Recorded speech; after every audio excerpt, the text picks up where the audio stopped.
Always unplug the oven and let it cool before replacing the light bulb.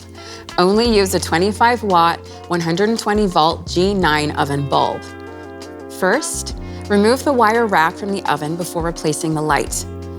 You'll notice the light is positioned on the left-hand side of the oven cavity. Position your fingers on the outside of the light housing and gently pull the glass cover away from the oven wall to remove it. If you can't pull the cover off, grab a spoon. Slide it into the left side of the light housing and gently lever the glass cover off. Always hold the glass cover with the other hand to prevent the cover from falling and breaking. Remove the light bulb by gently yet firmly pulling it out of its holder. Use a soft cloth to insert the new bulb into the holder. Do not directly touch the surface of the bulb with your fingers, as your natural skin oils can damage the bulb.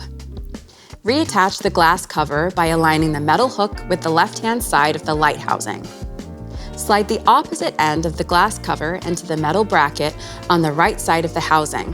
Finally, push the metal hook into the left side of the housing until it's secure.